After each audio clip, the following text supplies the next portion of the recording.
saying, read, read, but he could not read. Amazing words that he heard. A trembling deep inside his heart, confused by what had occurred. There was only one who could comfort him, to help him see the light, to ease his fears, to reassure. Bismillahirrahmanirrahim. Alhamdulillah wassalatu wassalamu ala Rasulillah wa ala alihi wa sahbihi ajma'in. Ang papuri kay Allah subhanahu wa ta'ala, ang siyang tunay at tanging nag-iisang Diyos. At naway ang kanyang pagpapala, kapayapaan ay mapasa ating mahal na propeta Muhammad sallallahu alaihi wasallam. Ako'y sumasaksi na walang ibang Diyos na dapat sambahin maliban si Allah. At ako'y sumasaksi na si Muhammad sallallahu alaihi wasallam ay kanyang propeta at huling sugo. Mga kapatid sa Islam, alam niyo ba na ang Rasulullah sallallahu alaihi wasallam na iulat na nung huling bahagi ng kanyang panahon ng buhay sa mundo, sa tuwing siya o madalas siya nagsasala ng mga sunna na sala na nakaupo.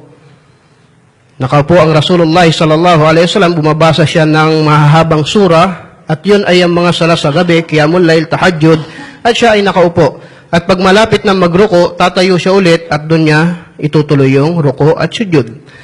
At naiulat din na yung mga huling panahon, pag tumatayo siya mula sa sujud, doon ay nanggagaling muna siya sa pag-upo at tinutukod niya yung dalawang kamay niya at saka siya ay tumatayo. Napag-aaralan ito sa fiqh. Ang tinatawag itong ruksa. Ito ay pahintulot, lisensya na pwedeng gawin yun sa mga sunna na sala kung tayo ay nabibigatan o nahihirapan. Hindi ko sinasabing umupo tayo sa sala ng mga tarawih, pero yung may mga kondisyon, may mga karamdaman, wag tayong mag-atubili, inakuhain ang ruksa na ito sapagkat ito ay pinahintulot at hindi ka nakakagawa ng haram kung ginagawa mo yun. Nalulugod si Allah, natutuwa si Allah pag ginagawa mo yung mga sunna na yon ng Rasulullah sallallahu alaihi wasallam. Tandaan natin, ang Islam ay hindi pagpapahirap. Hindi pagpapahirap. Ang intensyon natin, masamba si Allah subhanahu wa ta'ala, makapagsala ng mahaba, ng tarawih, ng tahajjud, ng qiyamul lail, at umupo tayo, yun ay hindi pagkakasala. Kung yun ay meron tayong kondisyon na katulad ng sa Rasulullah sallallahu alaihi wasallam, wallahu ta'ala alam. Naway maging aral yung mga bagay na yun. Kagabi na pag-usapan natin ang tungkol sa Isra wal Mi'raj, masya-Allah. Pagkatapos ng pangyayaring yun, sinasabi ng mga istorya na ang Rasulullah sallallahu alaihi wasallam ay nakaupo sa Kaaba, nakasandal sa Kaaba, masya-Allah. Nasubukan niyo na magpahinga sa Kaaba, sumandal doon? Maraming tagpo na ganon, ginagawa ng Rasulullah sallallahu alaihi wasallam. At animoy balisa. Bakit? Dahil sa kaganapang nangyari kagabi. Na siya ay mula sa Makkah, pumunta sa Palestine, mula sa Palestine, pumunta sa Sidratul Muntaha. So napansin niya ng mga tao, anong nangyayari sa iyo, Muhammad? At sinabi niya, ang nangyari ay galing ako sa Makkah at pumunta ako ng Jerusalem at mula sa Jerusalem pumunta ako ng Sidratul Muntaha at inutos ni Allah subhanahu wa ta'ala ang salah. At ang ginawa ng mga Quraysh, ng mga kuffar, ng mga mushrik, nang marinig nila ito, tingnan nyo, natatawa sila at ininsulto nila ang Rasulullah sallallahu alaihi wasallam. Di ba ang una, pinagbabawalan nila yung mga tao makinig sa propeta ng sallallahu alaihi wasallam. Pero nang marinig nila ito, nag-announce sila, makinig kayo kay Muhammad! Galing daw siya kagabi sa langit, pumunta siya ng Palestine, pumunta siya ng Jerusalem, pumunta siya, makinig kayo. Talagang totoo, tama yung aming mga sinasabi sa inyo na siya ay siraulo. Bakit? Sino maniniwala? Pero nakipagdiskursyon sila sa propeta Muhammad sallallahu alaihi wasallam at sinabi, kung talagang galing ka sa Palestine, ano mga katibayan? Kinuwento isa-isa ng propeta sallallahu alaihi wasallam. Pagpasok mo sa bayan, may makikita kang ganito. Ang bilang ng bintana ay ganito, ang pinto ay ganito. Lahat tugma. Sa mga galing nandoon ay naniniwala sila na yan nga ang makikita doon.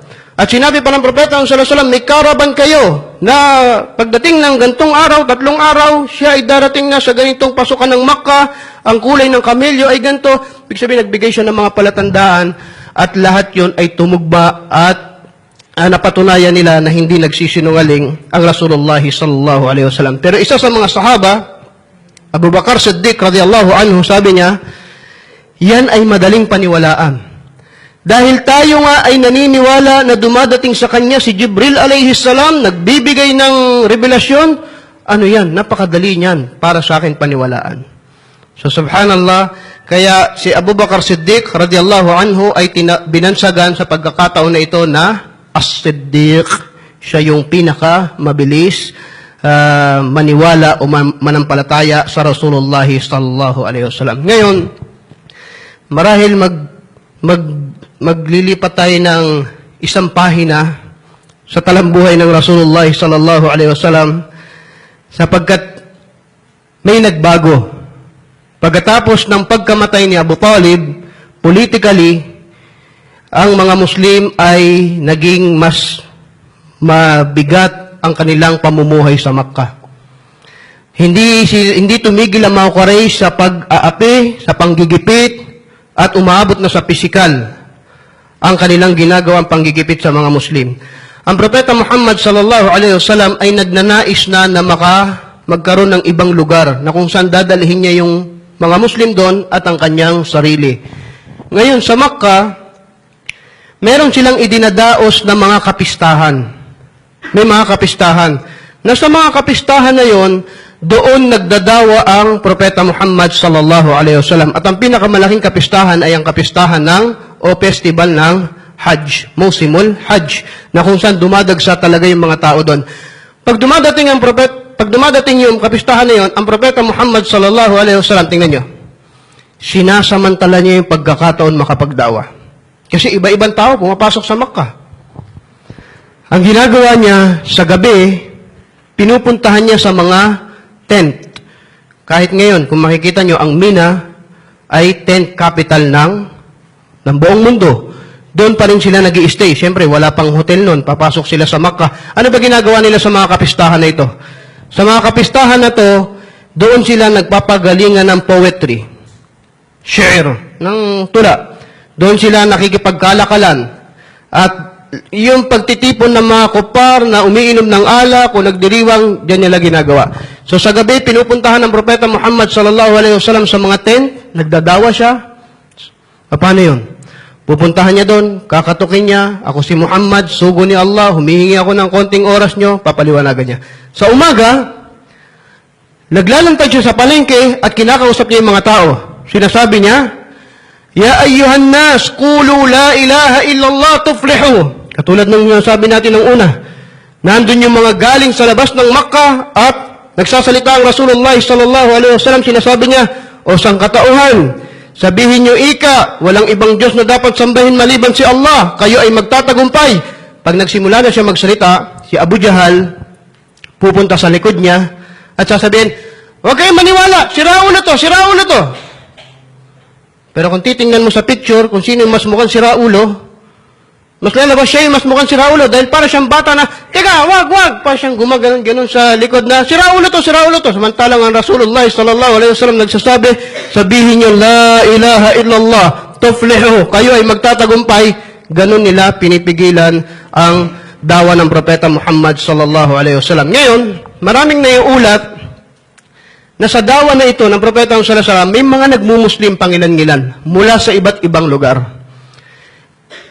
Nare-realize niyo ba? Halimbawa, nandito kayo sa lugar niyo, lahat yan naparating yan ng Propeta sallallahu alaihi wasallam ng dawa. Pag may pumasok mula sa labas, sa Makkah, hindi niya sasayangin yung pagkakataon at dadawahan niya. Wallahi, sana ganun tayo. Basta may nakita kang bagong muka, dadawahan ko to. At hindi mo palalagpasin. Ngayon, may mga nagmuslim at merong mga hindi nagmuslim. Merong mga dumating isang beses mula sa Yatrib, at ang Yatrib ay ang pangalan ng Madina bago pa ang Hijrah. Merong dumating dyan at importanteng banggitin natin ang pangalan nila. Kasi sa Yatrib, ay ang kondisyon nila doon sa Madina bago mag-hijra, tandaan nyo, papunta tayo ngayon sa hijra. Pag hindi mo tinalakay ang hijra, hindi mo na pag-aralan ng sira. Ang talambuhay ng Rasulullah sallallahu alaihi wasallam. Kaya kailangan natin ng mindsetting para maunawaan natin ang hijrah. Please, samahan niyo ako para maintindihan natin to. Ang kondisyon ng Madina ay digmaan ng digmaan ang Al-Aus, tribo ng Al-Aus, at ng Khazraj. Okay? Gera ng gera yan sa mahabang panahon. Ngayon, itong taon na ito, marami sa mga pinuno ng dalawang tribo na ito na mga nangamatay. Okay? So, ibig sabihin, pag nagkakaroon ng pagpapalit ng tribo, nagiging bukas sa pagbabago ang nasyon. Tama, mali? Hindi ba't pag nagkakaroon ng bagong pinuno, bagong presidente, nagbabago ng mga patakaran? Nasusundan nyo? Okay. Ganon din sa Madina. Nasa panahon sila ng pagbabago dahil may mga nangamatay na leader. Ngayon, panahon ng Hajj. Galing sa Yatrib o sa Madina ang 6 na tao na ito. Babanggitin ko yung pangalan dahil ginamit talaga sila ni Allah subhanahu wa ta'ala para sa hijrah. Si As'ad ibn Zurara, si Aus ibn al-Harith, Rafi ibn Malik, Utba ibn Amr, Uqba ibn Amr, at Jabir ibn Abdullah. 6 na mga taga-Yatrib, nang dumating sila doon, at narinig nila na ang Rasulullah sallallahu alaihi wasallam ay nagdadawa, nangangaral, sabi nila, itong sinasabi ni Muhammad ay madalas na naming naririnig sa mga Hudyo. At yung mga Hudyo nasa Madina, tandaan natin, galing sila sa Madina. Kaya dumating ang mga Hudyo sa Madina dahil naniniwala silang doon darating ang propeta. So, ibig sabihin, kung galing ka nakatira ka ng Madina, madalas ka makarinig sa mga aral ng Hudyo, may darating na propeta, may darating na propeta. Lahat ng mga katangian na sinasabi nila, ng mga Hudyo sa Madina, tumutugma kay Muhammad. Kaya nagdesisyon itong mga ito, nung dinadawahan sila ng Rasulullah sallallahu alaihi wasallam, parang siya talaga yung katangian na sinasabi ng mga taga-Madina. Okay. And then, sila ay, sa madaling salita, yumakap sa Islam sa pagdadawa ng Propeta Muhammad sallallahu alaihi wasallam at bumalik sila sa Madina. Pagbalik nila sa Madina, meron kaagad silang napagsyahada doon na 12. Sundan nyo lang. Ilan sila? 6. Pagkatapos, bumalik sa Madina at naging 12. Next year. Yung next year, tinuturing ito na Bay'atul Aqabatu al-Ula. Meron na ulit, dumating ulit ang panahon ng Hajj. Dumating ulit sila sa Rasulullah sallallahu alaihi wasallam at sila ay 12 na. Isang taon, ilan lang ang nadagdag? Halos 6 lang. Pero merong mangilan-ngilan na lihim na nagmumuslim. Okay. Pagdating doon, Ya Rasulullah, lahat ng tinuro mo ay aming itinutupad at mula sa 6, ngayon kami ay 12 na. Okay. Yung tinatawag na Aqaba, lugar ito sa Kaaba, sila ay nagkasundo doon. Ang bay'a, ibig sabihin nito, pakikipagkasundo, parang pledge. Nangangako kami, sumusumpa kami, kung ano man pagkakasunduan natin dito, ay patutupad natin sa buhay natin. 12 na sila. Ya Rasulullah, pag-utusan nyo kami. Ano ang aming pakikipagkasunduan sa'yo? Number 1, hindi tayo magsishirk. Okay, siyempre, Muslim na sila. Number 2, wala nang magnanakaw, walang makikapid, walang papatay ng anak, yung maglilibing, katulad ng tradisyon ng Arab, at ano-ano mang mga kasamaan na ginagawa tulad ng pag-inom ng alak, pagpasok sa riba, at mga haram na gawain. Sumang-ayon itong 12 ito. At pagbalik nila sa Madina o sa Yatrib, sinugo ng Rasulullah sallallahu alaihi wasallam si Mus'ab ibn Umair para magda'wa doon.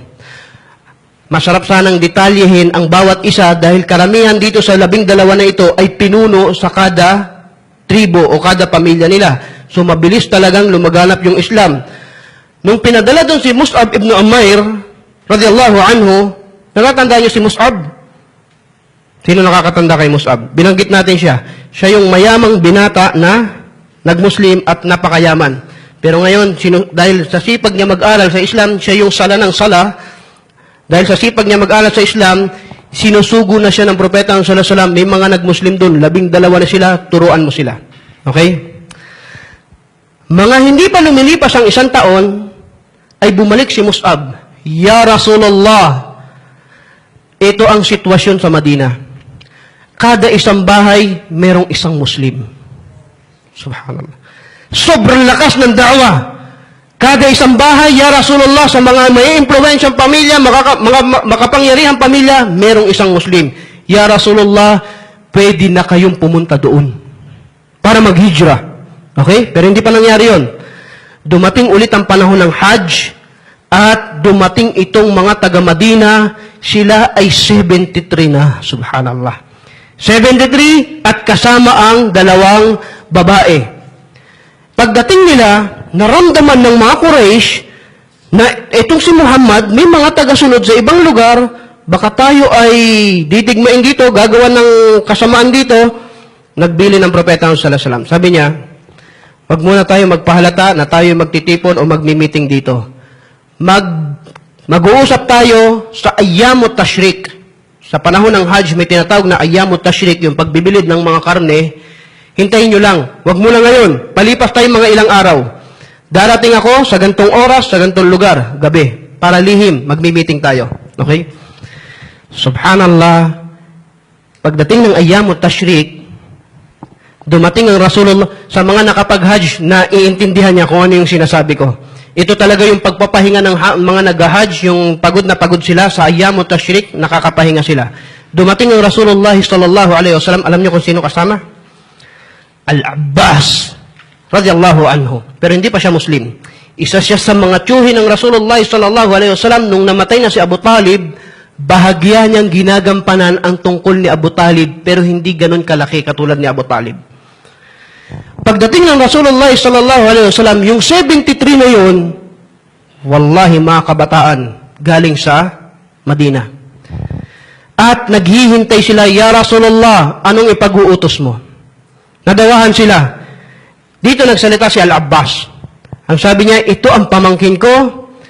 Kaya niyo ba siyang protektahan?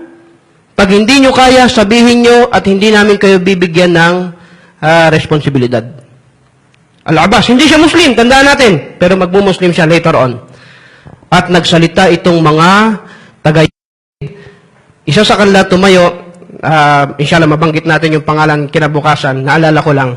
Ang sabi nito, itong concern niya, ya Rasulullah, pag pumunta ka sa Madina, nagtagumpay ang Islam, lumaki, at pinahintulot ni Allah na magtagumpay ang reliyon nito, saan ka titira? Sa Makkah o sa Madina? Yun ang concern niya kaagad, tumalon kaagad yung isip niya doon, dahil baka mamaya pagtagumpay na, hindi naman natin kapiling ang Rasulullah sallallahu alaihi wasallam, yun ang kaagad niyang tinanong.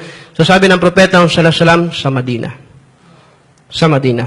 So, nagkaroon ulit sila ng Bay'atul Aqaba Ath-Thaniyah, pangalawang kasunduan, na poproteksyonan nyo ba? Una, of course, ang tauhid, ang kaisahan ni Allah subhanahu wa ta'ala. Palagi ito, wallahi mga kapatid sa Islam, hindi ito nawawala sa mga usapan nila. Palagi. At pangalawa, ang sabi ng propeta Muhammad sallallahu alaihi wasallam, poproteksyonan nyo ba ako katulad ng pagpoprotekta niyo sa inyong mga anak at inyong mga pamilya? Subhanallah. At sumagot sila, ya Rasulullah, poprotektahan ka namin ng mas higit sa aming mga anak at mas higit sa aming mga pamilya. Ito yung pangyayari ng bay'a. Hindi natin maiintindihan, wallahi, kung bakit nagkaroon ng hijra maliban sa mga tagpo na ito. Hindi pupunta doon ang Rasulullah sallallahu alaihi wasallam nang hindi niya alam kung ano yung daratnan niya doon. Pero itong mga taong to, nakipagkasundo, nagkaroon ng pledge, nagkaroon ng pangako, pagsumpa sa Rasulullah sallallahu alaihi wasallam, ya Rasulullah, ang Madina, ang Yatrib ay para sa inyo. Kayo ang magiging pinuno. Kaya nabanggit ko kanina yung mga nangamatay sa digmaan dahil panahon na yun, wala silang pinuno at talagang tamang-tama ang pagdating ng Propeta Muhammad sallallahu alaihi wasallam. Ginamit ko lang itong sabi natin chapter na ito, at inshallah dahil hindi natin mauunawaan ng lubos ang diwa ng hijra kung hindi natin mauunawaan kung ano yung daratnan doon ng Rasulullah sallallahu alaihi wasallam. So inshallah bukas pahintulutan nawa ni Allah subhanahu wa ta'ala na maunawaan natin ang kahalagahan ng paglisan o hijra ng Rasulullah sallallahu alaihi wasallam mula sa Makkah patungong Madina. Barakallahu fikum, jazakumullahu khairan. Wa sallallahu ala nabiyina Muhammadin wa ala alihi wa sahbihi ajma'in. Wassalamu alaikum warahmatullahi wabarakatuh. Here with me, by my side, by my side.